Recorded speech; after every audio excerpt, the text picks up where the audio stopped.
Бұл жер көне кітаптардың емханасы деуге болады. Мұнда бүлінген парақтар жөнделіп, сарғайға мұқабалар жаңарады. Ал реставратор кітаптың әр жыртығын жамап жасқап, қалыпқа келтіреді. Бізге ескі көне қолжазбалар, сирек кітаптар жеке тұлғаларды алып келеді, және бізде басшылық тарапынан, яғни комитет, министрлік тарапынан да біздің Қазақстан тарихына қатысты ежелгі құнды қолжазбаларды да бізге жібереді. Жалпы қалпына келтіру жұмысы ол бірнеше сатыдан тұрады. Ең бірінші саты ол келген кітап болсын, қолжазбаларды, сирек кітапты ол залалсыздандырудан өткізу. Не үшін ол залалсыздандырудан өткізіледі? Себебі ол кітап ежелгі қолжазба болатын болса, олардың көбісі бір шаңды жерде ұзақ жатып қалған кітаптар болып келеді. Олармен жұмыс жасау адам денсаулығына өте зиян. Солардың барлығын залалсыздандыру үшін бізде арнайы вакуумдық қапшыққа салынады. Осы вакуумдық қапшықтың ішінде бір ай залалсыздандыруда, дезинсекцияда жатады. Уақыты бітіп, енді қазір біз қайтадан бұл кітапты аламыз. Енді осы кітапты алғаннан кейін залалсыздандырудан өтті, ары қарайға тазалау жұмыстары, содан кейін қалпына келтіру жұмыстары басталады.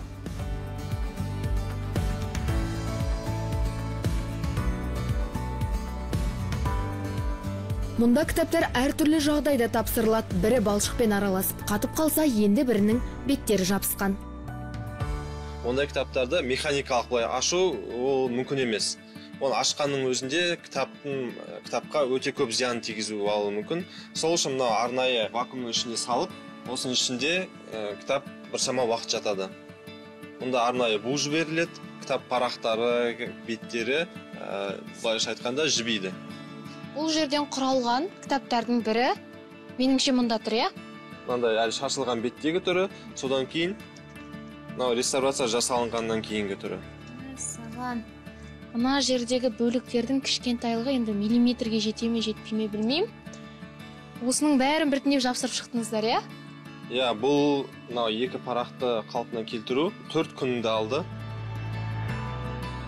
Кітапты жуу үшін қолданылатын құрылғы, иә? Иә, бұл кітапты жуатын енді хауыз дейді, ванна дейді, арнайы осындай. Мұнда жаңа дайын болған ерітінді осының ішіне құйылып, кітап беті жаңа шашылғаннан кейін осының ішінде беттері жуылып, арнайы кептіргішке қойылып кептіріледі кітап 2-3 күн.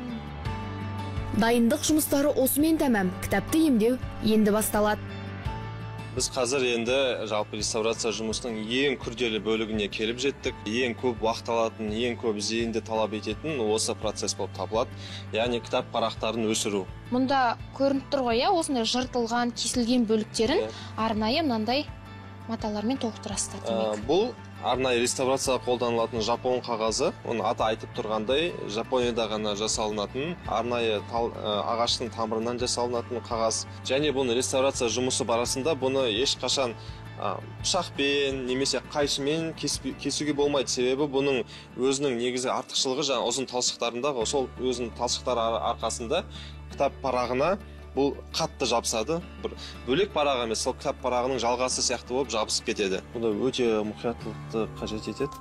Орталықта жұмыс істейтіндердің ешбірі кәсіби реставратор емес, себебі мұндай мамандықты елімізде оқытпайды. Бұл салаға келушілердің басым көпшілігі шығармашылыққа жақын жандар.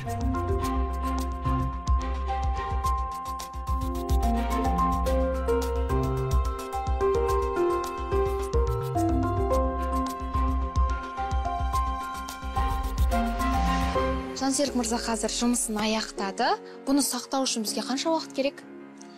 Енді өсіру жұмыстарын аяқтағаннан кейін, бұдан ары қарайғы саты, бұны қазір біз дымқылдап, арнайы киіздің арасына салам. Қазір үстелдің үстінде 2 ай бойы қайта қалпына келтіру жұмыстары жүргізілген, кітап беттері тұр.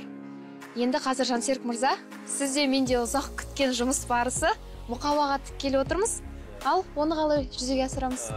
Енді өсіру жұмыстары біткеннен кейін кітап парақтары осылай жиналады. Осылай жиналғаннан кейін мұнда өсіру жұмыстары барысында жабыстырылған барлық артық қағаздар кітап парағының өзінің пішіні бойынша артығы кесіліп алынып тасталады. Сөйтіп, мынандай бір блокқа біріктіріледі. Одан кейін блокқа біріктіріліп тігілгеннен кейін кітап парақтары, кітаптың соңғы сатысы, кітапты қалпына келтірудегі ол түптеу жұмысы. Мұнда тек кітаптарды реттемейді, реставраторлардың көмегімен естелікке суреттер мен жақыныңыздан алған хаттың ғұмырын кемі 100 жылға ұзартуға болады.